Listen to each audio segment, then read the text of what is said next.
Ce n'est que lorsque nous nous plaçons entièrement et pour tous les détails sous la seigneurie, sous l'autorité et sous la suprématie du Seigneur Jésus-Christ que nous pouvons voir la gloire de Dieu remplir la maison de Dieu.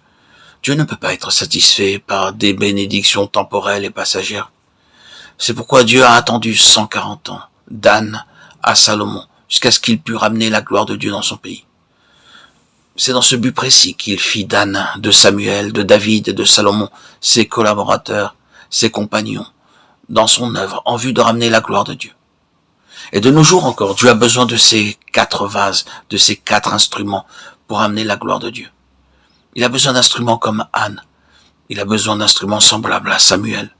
Il a besoin d'instruments à la façon de David et aussi d'instruments qui ressemblent à Salomon. Nous avons vu comment Anne fut amenée à devenir une collaboratrice et une compagne de Dieu qui entra dans la préoccupation même de Dieu au travers de beaucoup de peines, de chagrins, de souffrances et de douleurs dans le livre de Samuel. Au début, elle n'était préoccupée que de son propre besoin. Elle disait au Seigneur, « Regarde, aie pitié, vois mon affliction, ma stérilité, ma misère, mon malheur.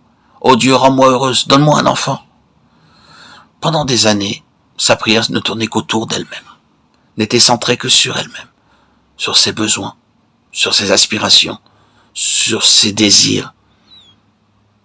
Et Dieu gardait le silence. Il est un Dieu d'amour. Et de toute éternité, il avait décidé de faire d'Anne sa collaboratrice pour un dessein très grand, très élevé. Mais après avoir prié des années, Anne fut amenée à comprendre que Dieu aussi avait un besoin, qu'il avait lui aussi une préoccupation. C'est un mystère.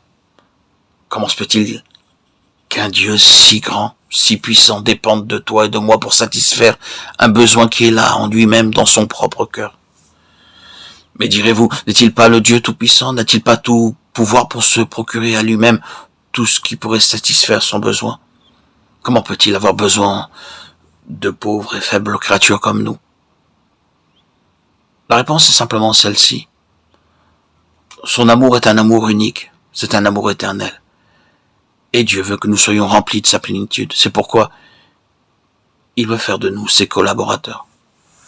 Et connaître l'amour de Christ qui surpasse toute connaissance, en sorte que vous soyez remplis jusqu'à toute la plénitude de Dieu. Éphésiens 3,19. Son amour est unique, incomparable. Il veut que nous soyons remplis de sa plénitude. Il désire que nous soyons remplis de toutes les bénédictions possibles et imaginables dans les lieux célestes, en Jésus-Christ. Éphésiens 1,3. Il est bien dit qu'il nous a au passé bénis de toutes sortes de bénédictions spirituelles dans les lieux célestes, en Jésus-Christ.